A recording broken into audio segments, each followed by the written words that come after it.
नमस्कार दोस्तों, आज के इस खूबसूरत दिन में मैं आप सभी दोस्तों का स्वागत करता हूं। दोस्तों, मैंने लगा रखा है निफ्टी 50 का एक चार्ट, जिन मूविंग एवरेजेस को मैं यूज करके चल रहा हूं। ये है 200 डेज का मूविंग एवरेज, 20 डेज का मूविंग एवरेज, 5 डेज का मूविंग एवरेज। इसी के साथ लगा रखा है मैंने वॉल्यूम को। और दोस्तों, जिस पैटर्न को मैं लेकर चल रहा हूँ वो है हमारा कैंडलस्टिक पैटर्न। दोस्तों, यहाँ पर मैं आज ये वीडियो बनाकर चल रहा हूँ 18/6/2022 को, और मैं आपको पीछे लेके चलता हूँ 18/6/2021 में आपको लेके चलता हूँ। तो 14/6/24/22 और ये 18/6/2021। तो 18/6/2021 को निफ्टी का जो लो था वो था 15,729 के पास में। तो दोस्तों, 15,729 के नीचे इस समय पर निफ्टी है। तो कहने का मतलब है कि हमारे देश की टॉप 50 कंपनीज के का इंडेक्स फंड के अंदर इन्वेस्ट करने वाले लोग, इंडेक्स फंड के अंदर लोगों की इन्वेस्टमेंट, या इस जगह पर जिन्होंने अपने पोर्टफोलियो को क्रिएट किया था वो लोग इस समय पर अपनी सारी रिटर्न्स ना केवल जीरो कर चुके हैं बल्कि उसके थोड़ा नीचे की तरफ आ चुके हैं। तो दोस्तों, यहाँ पर हम लोग देख पा रहे हैं कि मतलब बहुत ही कम ऐसा होता है कि निफ्टी अपने 200 डेज के मूविंग एवरेज के नीचे गिरे। मतलब हमारे देश की टॉप 50 कंपनियां जनरली अपने 50 दिन के मूविंग एवरेज के ऊपर ही रहेंगी, और जनरली आपके पास में उनका एक कामकाज अच्छा चल ही रहा होगा तभी मूविंग एवरेज के ऊपर जाएगा। तो दोस्तों, इसके अंदर आने वाली गिरावट ये दर्शाती है कि उन स्टॉक्स की जो परफॉर्मेंस है वो किसी वजह से डाउन होती है। और दोस्तों, अब उनकी स्टॉक्स की परफॉर्मेंस के पीछे बहुत सारे रीजन हो सकते हैं, हर एक के पास अपना अपना तर्क हो सकता है। पर दोस्तों, मैं क्या रीजन है इसके पीछे न जाकर क्या हो रहा है इसके पीछे जाने की कोशिश करूंगा। तो दोस्तों, यहाँ पर हमें ये समझना चाहिए कि इसका मतलब जितने भी इस समय पर मार्केट के अंदर इन्वेस्टमेंट अगर हमने यहाँ पर की है, और अगर हम लोगों ने टाइम पर अपने प्रॉफिट्स को बुक नहीं किया है, और इस समय आज अगर अपनी उसी इन्वेस्टमेंट के साथ बैठे हैं, तो हमारे वो पोर्टफोलियोज नीचे की तरफ आ चुके होंगे, और वो पोर्टफोलियोज टाइम से यहाँ पर नेगेटिव हो चुके होंगे। दोस्तों, ये इस समय पर क्या मार्केट में किसी स्टॉक को परचेज करने की एक अपॉर्चुनिटी है? तो मैं आपसे सिर्फ ये कहना चाहूंगा कि ये दोस्तों आपका रीस्टार्ट है।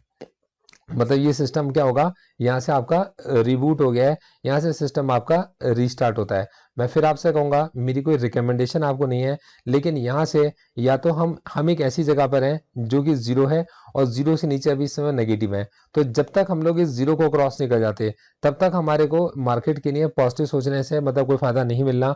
और दोस्तों, जब तक हम इस जीरो के नीचे रहेंगे आपके पास में, तब तक हमें कॉशियसली जहां जहां पर अपॉर्चुनिटीज मिलती हैं वहां वहां पर स्टॉक्स को एक्यूमुलेट करना चाहिए। दोस्तों, इंडेक्स के अंदर जब हम लोग काम करते हैं तो हमारे पास में स्ट्रेटजीज होती हैं ऑप्शंस की, जिनसे हम काफी हद तक अपने रिस्क को मैनेज कर पाते हैं, और एक बहुत बड़े नुकसान से कई जगह पर हम लोग बच जाते हैं। और रिस्क जो हम लोग लेके चलते हैं अपने प्रॉफिट का या कैपिटल के एक बहुत छोटे से पोर्शन का लेके चलते हैं। दोस्तों, इसी के साथ अब मैं आपका ध्यान लेके चलना चाहूंगा कुछ अपने स्टॉक्स पोर्टफोलियोज की तरफ, और ये मैं आपको टाइम टू टाइम अपडेट हमेशा कर चलता हूं। तो दोस्तों, सेलेक्टेड 50 स्टॉक्स की इस गुल्लक को जब मैंने क्रिएट किया तो इसके अंदर मेरा ऑब्जेक्टिव न्यूज बेस्ड स्टॉक्स को इकट्ठा करना था। मतलब मैं ऐसे स्टॉक्स इकट्ठा करना चाहता था जो न्यूज बेस्ड हो, ऐसे स्टॉक्स जो न्यूज पर दौड़ जाएं और न्यूज पर गिर जाएं, और उनका एक डाइवर्सिफाइड पोर्टफोलियो मैंने क्रिएट किया। दोस्तों, मेरा ऑब्जेक्टिव इसमें 50 स्टॉक्स को इकट्ठे करके करने का था, और दोस्तों 50 स्टॉक्स को इकट्ठा करने के बाद उन स्टॉक्स को न्यूज के साथ साथ सेल आउट करने का था। मतलब हमने ऐसे 50 स्टॉक्स की एक दुकान खोल दी कि जैसे ही मार्केट, और हम उन्हें धीरे धीरे एक्युमुलेट करते रहे, वीकली एक्युमुलेशन हमने किया, और जैसे ही कोई स्टॉक किसी न्यूज की वजह से टॉप में गया तो सही न्यूज पर हम लोगों ने अपने उस स्टॉक को अपने पोर्टफोलियो से बाहर निकाल दिया। दोस्तों, हमने इस स्टॉक के अंदर रिबैलेंसिंग जो की, वो केवल उनका एक ही ऑब्जेक्टिव था कि जो स्टॉक्स टॉप पर पहुंच गए उनको अपने पोर्टफोलियो से बाहर निकाल दिया जाए, और नए स्टॉक्स उनकी जगह पर एक्युमुलेट करने का जहां मौका उनको एक्युमुलेट किया जाए। तो दोस्तों, धीरे धीरे करके मतलब एक डाइवर्सिफाइड पोर्टफोलियो से हम लोगों ने इसको स्टार्ट किया, और एक कॉन्सेंट्रेटेड पोर्टफोलियो की तरफ हम इसको लेकर जाएंगे। और दोस्तों, उसके बाद फिर हम इसको डाइवर्सिफाई करते चले जाएंगे। तो ये था हमारा सिलेक्टेड 50 स्टॉक्स गुल्लक 2022 का मेन थीम, और इसी के ऊपर हम इस तरीके से काम अभी कर चल भी रहे हैं। दोस्तों, स्टॉक्स गुल्लक 3 का जो मतलब मेरा बनाने का की वजह थी, दोस्तों इसके अंदर मैं ऐसे कंजर्वेटिव इन्वेस्टर्स को लेना चाहता था जिनकी इन्वेस्टमेंट बहुत ही कम हो, और जिनकी मतलब मेन काम हमारा ये हो कि इनकी कैपिटल प्रोटेक्शन हो, और ये एक बहुत बड़ा रिस्क मार्केट में लेकर ना चलें। तो इनकेस अगर इनका कभी लॉस हो तो कभी लॉस बहुत बड़ा ना हो, मतलब बियरेबल लॉस हो, और अगर कभी प्रॉफिट हो तो प्रॉफिट थोड़ा सा डिसेंट प्रॉफिट हो, पर ये नहीं कि मतलब बहुत ज्यादा डिसेंट प्रॉफिट, बहुत ज्यादा बड़ा प्रॉफिट ना हो, क्योंकि इसके इसके अंदर आपके उसमें इतना बड़ा रिस्क हम लोगों ने नहीं लिया। दोस्तों ये जो स्विंग ट्रेड अपॉर्चुनिटीज की गुल्लक थी, तो आप ये समझ के चलिए इसको बनाने का ऑब्जेक्टिव केवल एक ही था कि मार्केट के अंदर कुछ ऐसे मार्केट पार्टिसिपेंट्स होते हैं जो मार्केट में एक्टिव रहते हैं, तो उन एक्टिव पार्टिसिपेंट्स को हम लोग टाइम टू टाइम सजेस्ट कर पाए एक ऐसी गुल्लक के मीडियम से कि लोग के पास हम एक्यूमुलेट करेंगे स्टॉक्स को, और जैसे ही वो अप स्विंग में जाएंगे तो हम उनको सेल आउट कर देंगे। तो डाउन स्विंग में हम स्टॉक्स को बाय करते हैं, अप स्विंग में स्टॉक्स को हम लोग सेल ऑफ कर देते हैं।